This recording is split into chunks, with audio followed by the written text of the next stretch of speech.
आज़ादी के अमृत महोत्सव के उपलक्ष्य में ये हमारा दूसरा एपिसोड है। और इस क्रम में आज हम बात करेंगे ये जो मिडिल क्लास है, इस मिडिल क्लास में जो नव्य सामंतवाद है वो कैसे आया और वो कैसे फासिज्म के लिए उसने जमीन तैयार की। आजादी का 75वां वर्ष, तिरंगे के लिए जो खतरे हैं उसको बिना आइडेंटिफाई किए, और वे खतरे किसी व्यक्ति विशेष को केंद्रित करके बात नहीं की जा सकती, वो बड़े खतरे हैं। हमने ये मान लिया था कि हिंदुस्तान में सामंतवाद की विदाई हो चुकी है, रजवाड़े खत्म हो गए, डेमोक्रेसी आ गई, ब्रिटिश इंपीरियलिज्म चला गया और हमने लोकतंत्र का विकास किया, पंचवर्षीय योजनाएं लागू की और एक निश्चित तौर पर एक बहुत महत्वपूर्ण उपलब्धि हासिल हुई कि बड़ी संख्या में मध्य वर्ग निर्मित हुआ।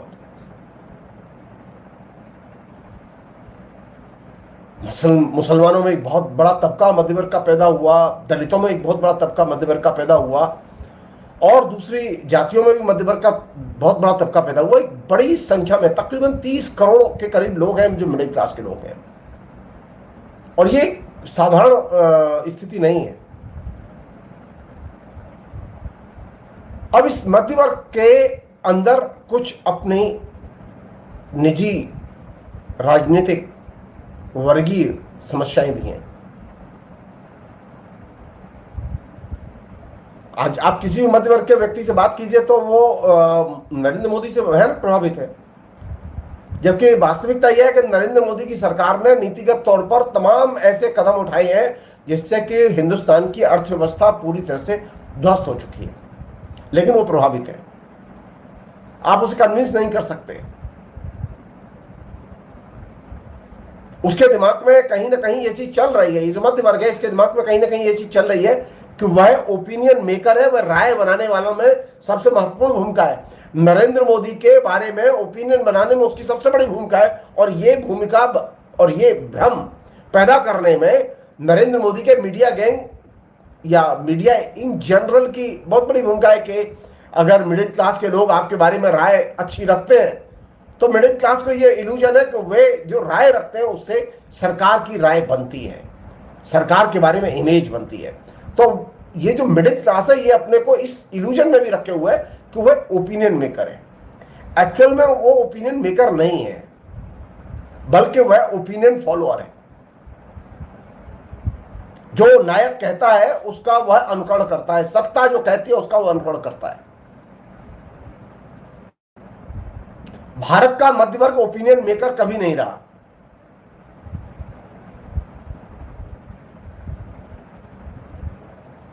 वो चाहे पहले की जो लिबरल सरकारें थी और अभी की जो अधिनायकवादी सरकार है, दोनों में उसकी स्थिति वही है कि सरकार जो कहती है वही वो करता है। अधिकतर लोगों की दशा वही है। मध्य वर्ग के लोगों की जो उसमें बुद्धिजीवी बड़ी संख्या में आते हैं उनमें एक अच्छा खासा तबका है जिसकी की समझ इस बात से तो होती है सरकार किसकी है।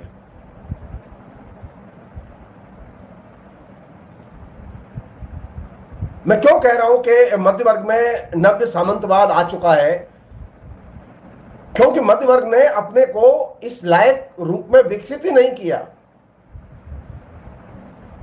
उसने आर्थिक तौर पर तो मध्य वर्ग के तौर पर, कैटेगरी के तौर पर विकसित कर लिया, लेकिन वैचारिक तौर पर इस स्थिति में अपने को नहीं पहुंचाया कि वह मध्य वर्ग के अनुरूप एक फ्रैंकनेस, स्पष्टवादिता, सत्यनिष्ठा वो अपने आचरण में लाता।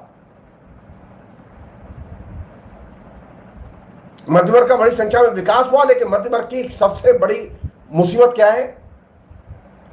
वो नरेंद्र मोदी के पहले भी थे और नरेंद्र मोदी के बाद भी है। वो उस वर्ग की मुसीबत है। वो मुसीबत यह है कि इस वर्ग में चाटुकारिता का गुण कूट कूट के भरा हुआ है। जी हजूरी का गुण कूट कूट के भरा हुआ है।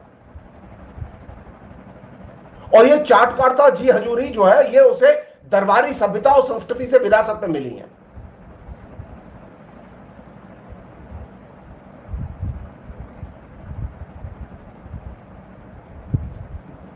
तो हमारे यहां एक तरफ मध्य वर्ग का बड़े पैमाने पर विकास हुआ, जिसने कि अपने अंदर चाटुकारिता और जी हुजूरी के लक्षण या संस्कार या आदतें विकसित की।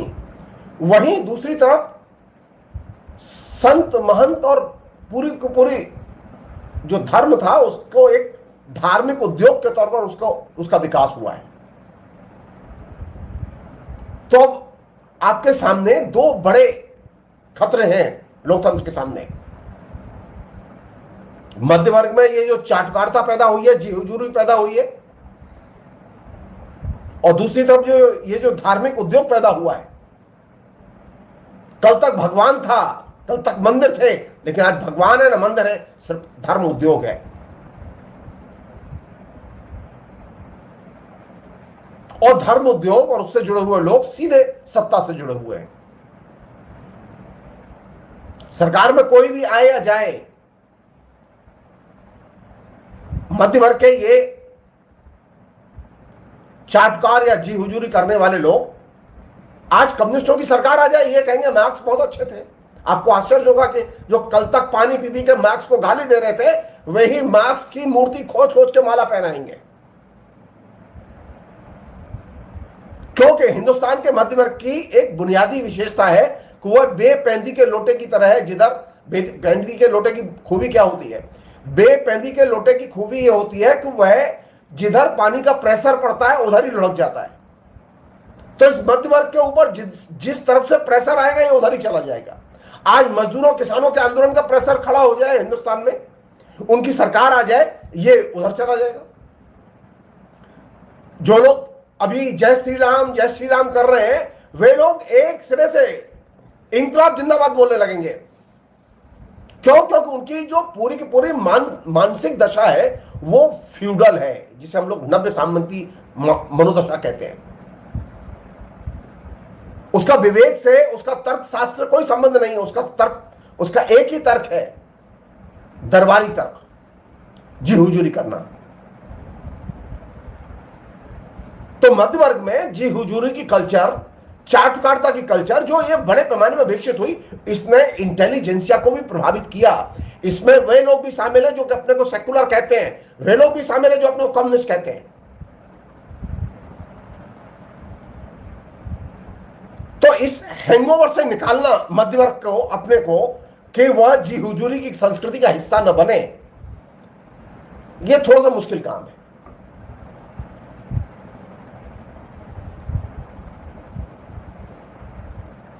एक अन्य चीज है जो कि वो ये कि इस मध्य वर्ग में राजनेता भी है, पॉलिटिकल एक्टिविस्ट भी है। तो पॉलिटिकल एक्टिविस्टों में भी वो जी हुजूरी वाली कल्चर है, फ्रैंकनेस नहीं है। तो दरबारी सभ्यता या सामंतवाद की सबसे बड़ी ब्यूटी क्या थी? वो ब्यूटी ये थी कि वहां एक खास तरह की रूढ़िवादिता थी।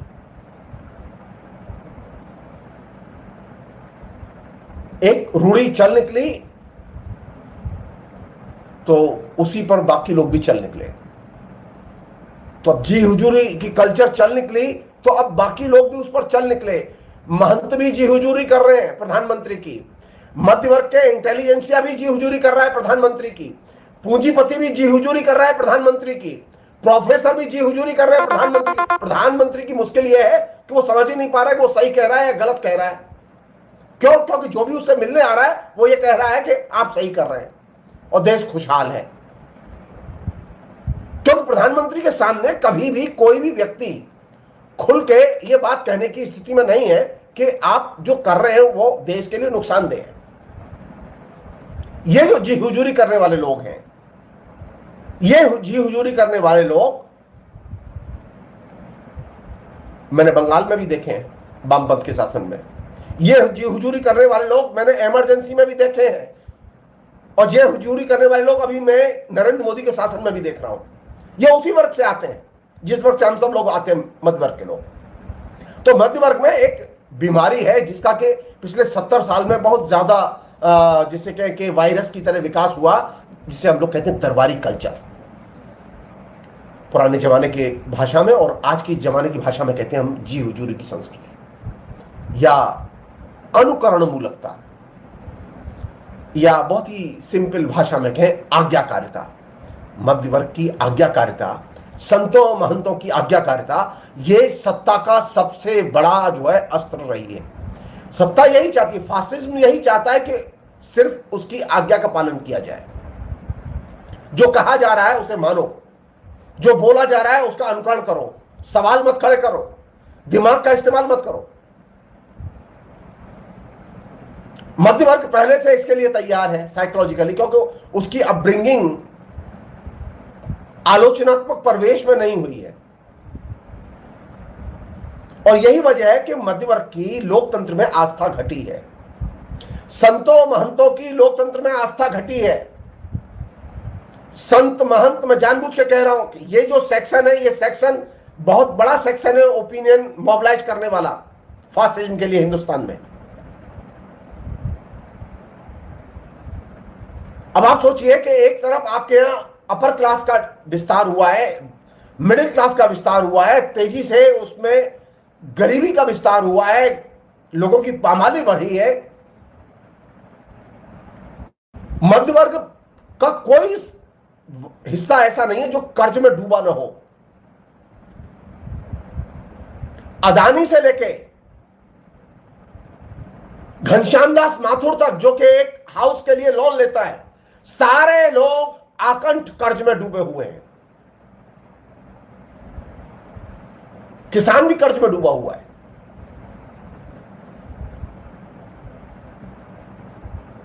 तो जब सारा समाज कर्ज में डूबा हुआ हो तो आप जय श्री राम को मुद्दा बनाएंगे या गरीबी को मुद्दा बनाएंगे? लोगों के लिए रोटी महत्वपूर्ण है या तिरंगा महत्वपूर्ण है? तिरंगा लगाया जाना चाहिए, लेकिन रोटी कहां है, रोजगार कहां है, उद्योग धंधे कहां है? लेकिन यह प्रश्न मध्य वर्ग और मध्य वर्ग का इंटेलिजेंसिया उठाने के लिए तैयार नहीं है। क्यों? क्योंकि मध्य वर्ग की खूबी है कि हिंदी में एक कहावत है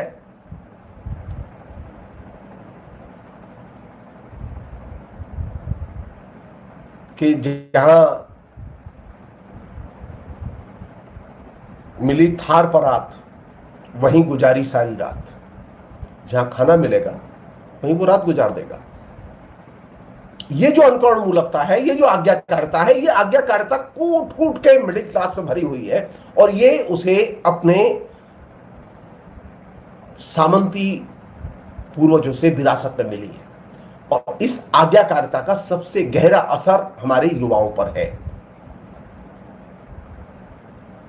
एक और चीज है जो कि बहुत ही, ये जो मध्य वर्ग के अंदर जो ये जो जी हुजूरीपन है, ये मध्य वर्ग के अंदर जो अधिनायकवाद के प्रति जो आकर्षण है, इसका एक छोर लोकल है और एक छोर ग्लोबल है। दुनिया के 4 बड़े देश इस समय डिक्टेटरों के हाथ में हैं।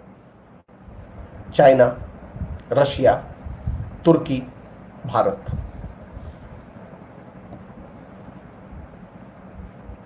ये अचानक नहीं है।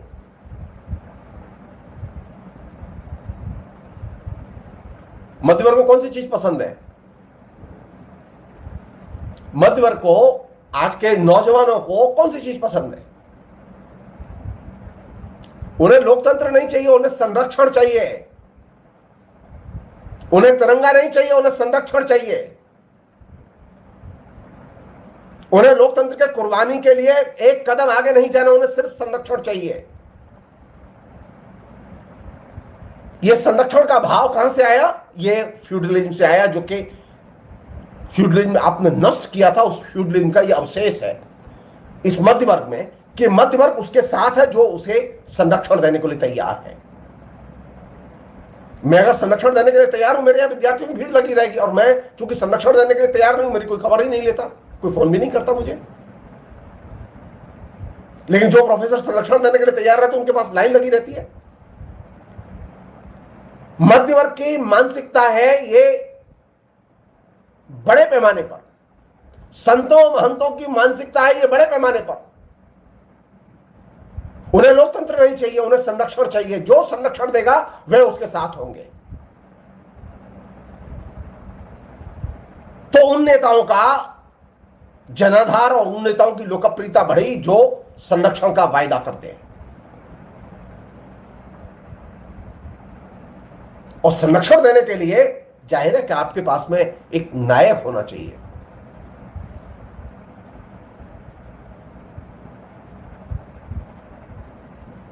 और नायक को क्या करना चाहिए?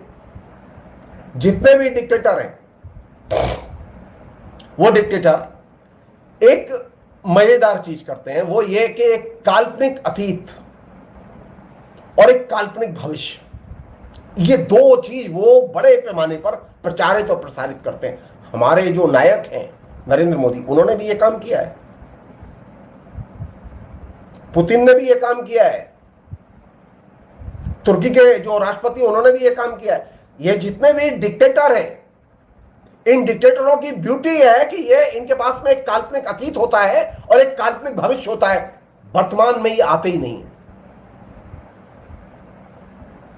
और ये जो काल्पनिक अतीत और काल्पनिक भविष्य, ये दोनों चीजें युवाओं को बड़ी आकर्षित करती हैं और अपील करती हैं। और यही वजह है कि जितने भी फासिस्ट नेता रहे हैं उनकी युवाओं में बड़ी अपील रही है।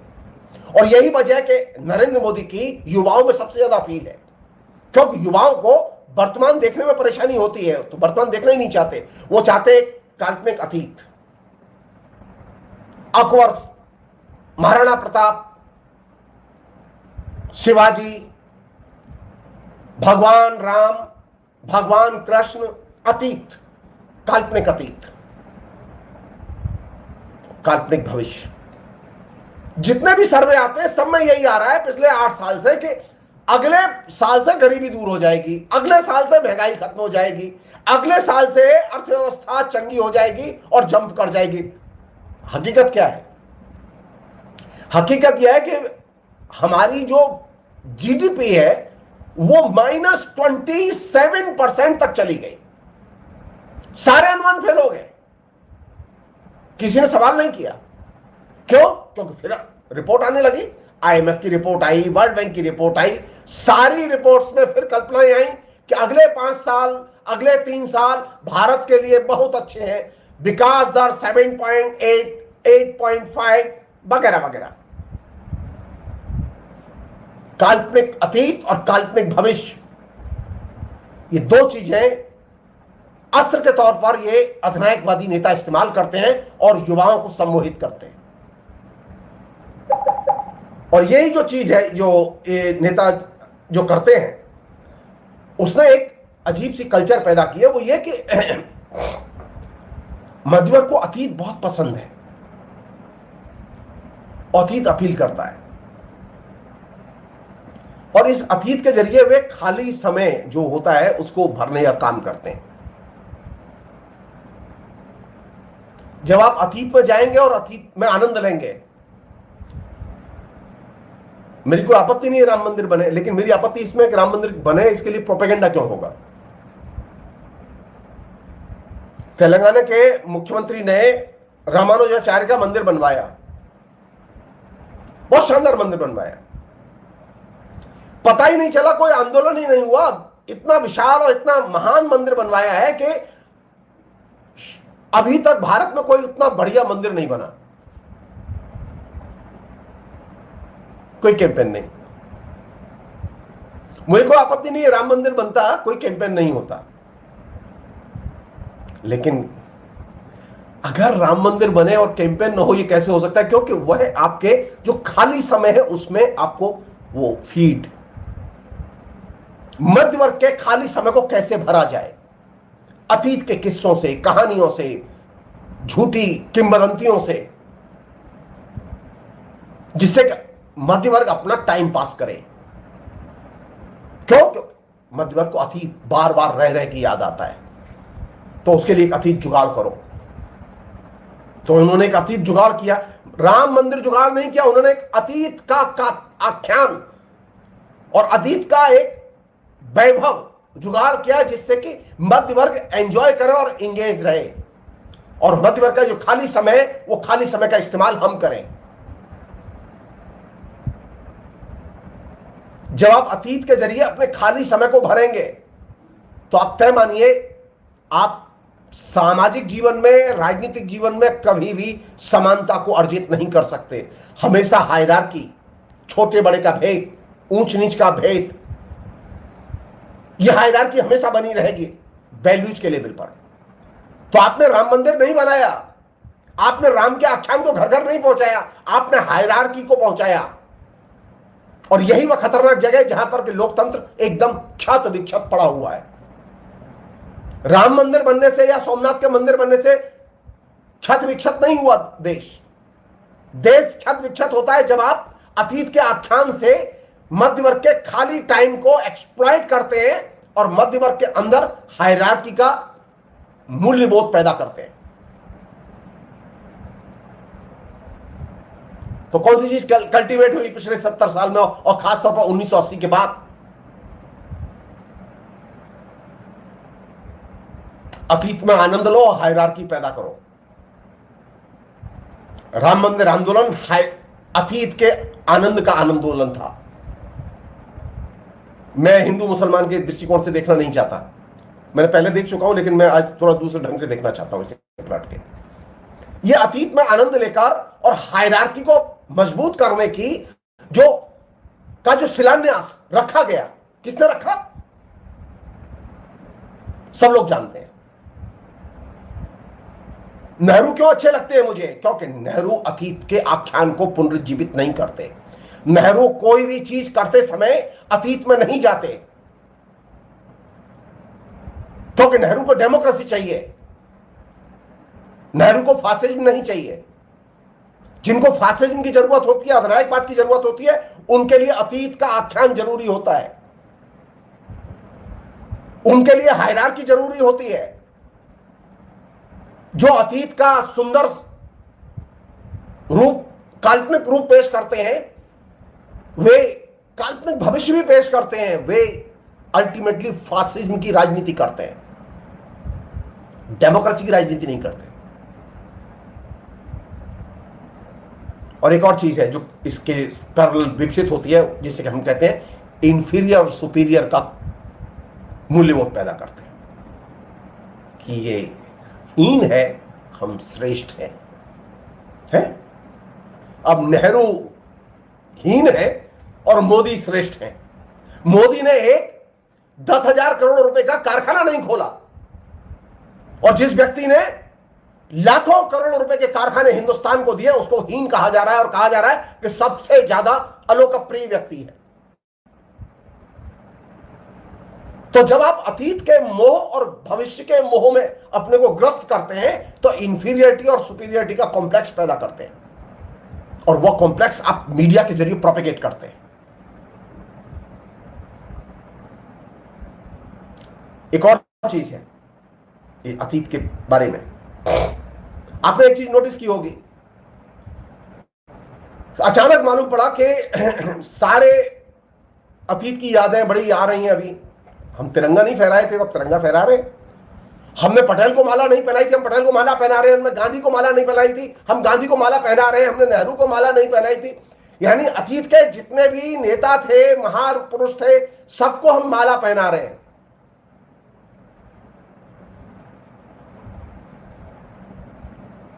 सबको हम श्रद्धांजलि दे रहे हैं और श्रद्धा सुमन समर्पित कर रहे हैं, चाहे वो किसी भी विचारधारा के हो।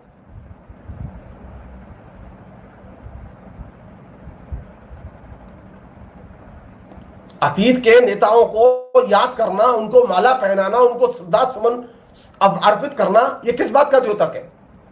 क्या गांधी को माला पहना के नरेंद्र मोदी गांधीवादी हो जाएंगे? नहीं। क्या पटेल को माला पहना के पटेल पंथी हो जाएंगे? नहीं। रामचंद्र जी को माला पहना के क्या रामचंद्र जी के मार्ग पर जाएंगे? नहीं। तो ये अतीत के लोगों को माला क्यों पहना रहे हैं? ये श्रद्धा सुमन क्यों अर्पित कर रहे हैं? इसका लक्ष्य है एक ही, कि जो मध्य वर्ग के लोग हैं ये जो आम जनता है, इसके बीच में वफादारी का मूल्य पैदा किया जाए। जब अतीत के लोगों को श्रद्धांजलियां दी जाती हैं, अतीत के लोगों को मालाएं पहनाई जाती हैं, श्रद्धा सुमन अर्पित किए जाते हैं, तो आप उनके विचारों का सम्मान नहीं कर रहे होते हैं, बल्कि आपके दिमाग में यह होता है कि सामने जो लोग देख रहे हैं वे लोग वफादारी दिखाएं। देखो हम वफादार हैं कि नहीं, हम माला पहना रहे हैं कि नहीं पहना रहे, तुम भी वफादार बनो हमारे। तो वफादार के मूल्य को पैदा करने के लिए ये श्रद्धा सुमन अर्पित किए जा रहे हैं।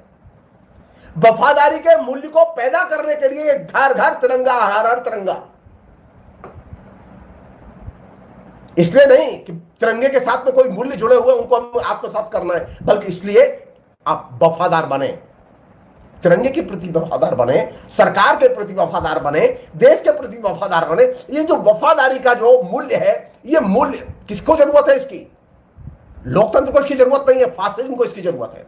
लोकतंत्र को तो असहमति की और क्रिटिकलनेस की, आलोचनात्मक विवेक की जरूरत है। लेकिन वफादारी, फासिज्म को वफादारी की जरूरत है। लोकतंत्र वफादारों पर नहीं चलता, लोकतंत्र उन पर चलता है जो असहमति व्यक्त करते हो। अब इस पूरे क्रम में होता यह है कि जब आप बड़े बड़े लोगों को श्रद्धांजलि देते हैं, बड़े बड़े लोगों की आप पूजा करते हैं, उनको माल्यार्पण करते हैं, आप ध्वजारोहण करते हैं, तो होता क्या है कि जो कॉमन आदमी होता है, जो साधारण आदमी होता है, वो तो महान हो जाता है, जो महान होता है वो कॉमन हो जाता है।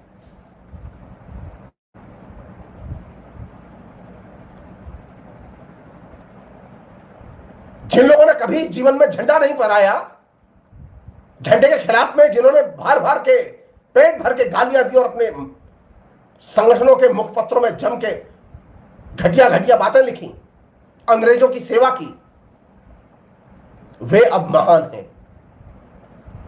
जब आप अतीत के नेताओं को श्रद्धांजलि देते हैं, अतीत के मूल्यों को, अतीत के प्रतीकों को श्रद्धांजलि देते हैं, तो आप वफादारी का मूल्य पैदा करते हैं।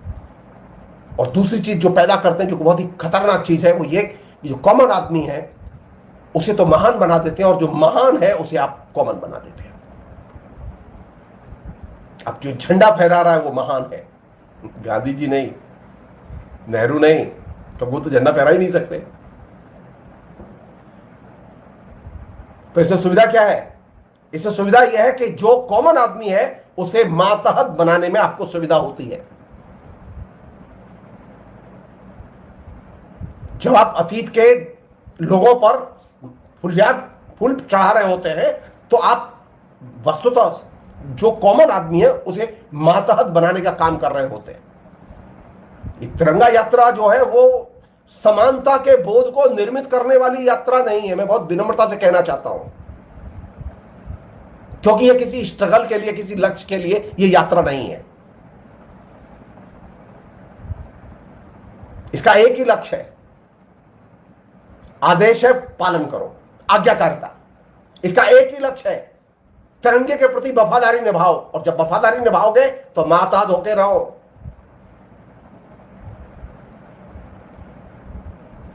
हमने अब तक लोकतंत्र में समानता के दृष्टिकोण को पैदा किया था, हमने वफादारी और मातहत के दृष्टिकोण के खिलाफ मुखालफत की थी। मातहत और वफादारी का दृष्टिकोण नव्य सामंतवाद का दृष्टिकोण है, यह सामंतों की हुआ करता था, लोकतंत्र में नहीं था। लोकतंत्र में तो यही स्थिति थी कि भगत सिंह के पास में हसिया हथौड़े वाला लाल झंडा था। वो गांधी की बात नहीं मानते थे, लेकिन क्रांतिकारी थे और स्वाधीनता सेनानी थे। उनकी असहमति थी गांधी से, लेकिन गांधी उनके लिए प्यार करते थे, तड़पते थे। सुभाष चंद्र बोस का झंडा अलग था, सुभाष चंद्र बोस की लड़ाई अलग थी, तरीका अलग था, मतभेद थे। लोकतंत्र में मतभेद स्वाभाविक चीज है, वफादारी स्वाभाविक नहीं है। अगर सुभाष चंद्र बोस वफादार होते तो गांधी के अनुयायी होते।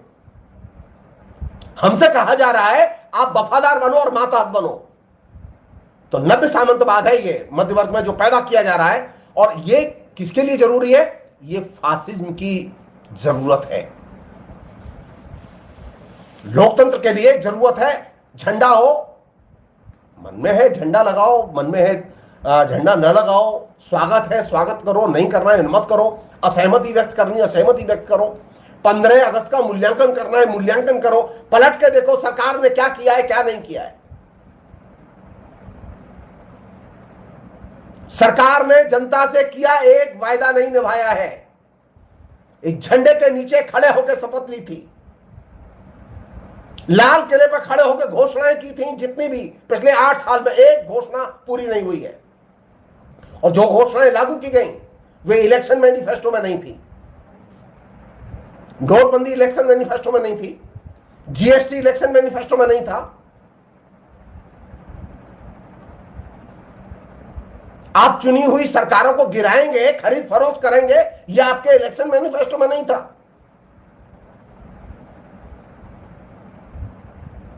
तो चुन चुन के वे सारे काम किए गए जो आपके मैनिफेस्टो में नहीं थे, जो आपने लाल किले की प्राचीर से घोषणाएं नहीं की थी। और लाल किले की प्राचीर से जो घोषणाएं की गई, इलेक्शन में जो घोषणाएं की गई, उनमें से किसी घोषणा का पालन नहीं किया गया। सामान्य सी एक चीज बार बार पूछी जानी चाहिए कि हिंदुस्तान में पिछले 8 साल में गरीबी चौगुनी कैसे हुई। 20 करोड़ लोग गरीब थे, आज 80 करोड़ से ऊपर लोग गरीब कैसे हैं। आज हिंदुस्तान में सबसे ज्यादा बेकारी क्यों है, यह पूछा जाना चाहिए। यह 15 अगस्त का एक ज्वलंत प्रश्न है जो उठाया जाना चाहिए। वफादार और मातहत होने से, फॉलोअर होने से, आज्ञाकारी होने से लोकतंत्र की रक्षा नहीं होती। हां, नायक की कुर्सी की रक्षा जरूर होती है। याद कीजिए, ब्राजील में कल जुलूस निकला है, परसों ब्राजील की जनता सड़कों पर एक ही चीज की घोषणा कर रही है कि हमें अब फासिज्म नहीं चाहिए, हमें डिक्टेटरशिप नहीं चाहिए। लैटिन अमेरिका से सीखो, लैटिन अमेरिका की जनता से सीखो, ब्राजील की जनता से सीखो कि हमें लोकतंत्र चाहिए और लोकतंत्र के लिए असहमति का अधिकार चाहिए। हमें फॉलोअर का, आज्ञाकारी का अधिकार नहीं चाहिए। ये आज्ञाकारी होना, फॉलोअर होना, ये नव्य सामंतवाद का रूप है और ये पुराने सामंतवाद का भ्रष्टतम रूप है और इससे लोकतंत्र को हमेशा क्षति पहुंची है। फिलहाल इतना ही, बाकी चीजें अगले एपिसोड में। बहुत बहुत शुक्रिया, थैंक यू।